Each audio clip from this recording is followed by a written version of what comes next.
BC రిజర్వేషన్ల తర్వాతే స్థానిక ఎన్నికలకు వెళ్తామన్న టీపీసీసీ చీఫ్ కాళేశ్వరం కేసులో సీబీఐ దర్యాప్తు షురు. ఇలాంటి టాప్ 10 తెలంగాణ వార్తలు ఇప్పుడు చూద్దాం. తెలంగాణలో వర్షాలపై అధికారులకు సీఎం రేవంత్ కీలక ఆదేశాలు జారీ చేశారు. రానున్న 2 రోజుల పాటు భారీ వర్షాలు కురిసే అవకాశం ఉందని అధికారులు నిరంతరం పర్యవేక్షించాలన్నారు. అన్ని జిల్లాల కలెక్టర్లు అలర్ట్ గా ఉండి పరిస్థితిని సమీక్షించాలని, అవసరమైతే లోతట్టు ప్రాంతాల ప్రజల్ని ముందుగానే ఖాళీ చేయించాలని అధికారులకు ఆదేశాలు జారీ చేశారు.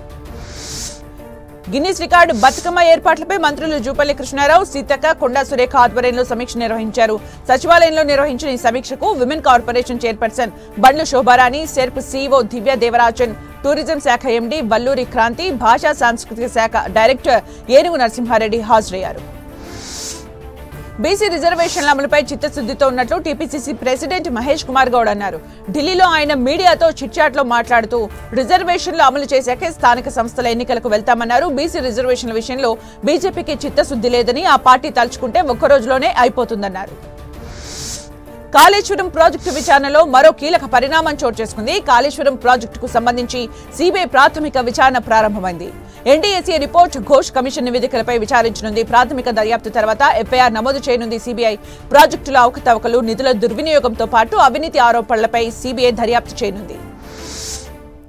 తెలంగాణలో నూతన మద్యం దుకాణాలకు నోటిఫికేషన్ విడుదలైంది. రేపటి నుంచి అక్టోబర్ 18 వరకు దరఖాస్తుల స్వీకరణ జరగనుంది. అక్టోబర్ 23 డ్రా పద్ధతిలో మద్యం షాపులు కేటాయించనుంది ఎక్సైజ్ శాఖ. కొత్త మద్యం షాపులకు 2025 డిసెంబర్ 1 నుంచి 2027 నవంబర్ 30 వరకు లైసెన్స్ గడువు వర్తిస్తుంది. 3 లక్షలకు టెండర్ ఫీజును నిర్ణయించారు. కాళేశ్వరం కేసులో తెలంగాణ సీనియర్ ఐఏఎస్ అధికారిని స్మితా సబర్వాల్ కు హైకోర్టులో ఊరట లభించింది. జస్టిస్ పీసీ ఘోష్ కమిషన్ నివేదిక ఆధారంగా ఆమెపై చర్యలు తీసుకోవద్దని హైకోర్టు ఆదేశించింది. స్మితా సబర్వాల్ పిటిషన్ను ఇప్పటికే దాఖలైన పిటిషన్లతో కలిపి విచారిస్తామని హైకోర్టు తెలిపింది. యువతలో స్కిల్ డెవలప్మెంట్ పెంపొందించి ఉద్యోగ ఉపాధి అవకాశాలు మెరుగుపరచడమే ప్రభుత్వ ధ్యేయమన్నారు మంత్రి కోమటిరెడ్డి వెంకటరెడ్డి. ఎన్ఏసీను అత్యుత్తమ స్కిల్ డెవలప్మెంట్ వేదికగా తీర్చిదిద్దేందుకు కృషి చేస్తామన్నారు. ఇటీవల రాష్ట్రపతి చేత అవార్డు అందుకున్న నాక్ సీనియర్ ఇన్ఫ్రాస్ట్రక్చర్ స్నేహలతను మంత్రి అభినందించారు. బీఆర్ఎస్, కాంగ్రెస్ పార్టీలు నాణెంకు బొమ్మ బొడుసులే అని బీజేపీ ఎంపీ రఘునందన్ రావు ఆరోపించారు. సిద్దిపేట జిల్లా వర్గల్ శ్రీ విద్యా సరస్వతి శరన్నవరాత్రి మహోత్సవ కార్యక్రమంలో పాల్గొన్న ఆయన ఆలయం ప్రాంగణంలో 10 లక్షల నిధులతో సీసీ రోడ్డు నిర్మాణానికి శంకుస్థాపన చేశారు. కాంగ్రెస్ ప్రభుత్వం కమిషన్లను ఆశపడకుండా అభివృద్ధి పనులు చేయాలన్నారు. పార్టీ ఫిరాయించి స్పీకర్, పోలీసు చట్టాలను గద్వాల నియోజకవర్గం ప్రజలను తప్పుదోవ పట్టించారంటూ గద్వాల ఎమ్మెల్యే బండ్ల కృష్ణమోహన్ రెడ్డిపై జిల్లా ఎస్పీకి ఫిర్యాదు చేశారు బీఆర్ఎస్ రాష్ట్ర నాయకులు కురువ విజయ్ కుమార్. త్వరలో గద్వాల నియోజకవర్గానికి ఉప ఎన్నికలు రావడం ఖాయమని ఆయన జోస్యం చెప్పారు.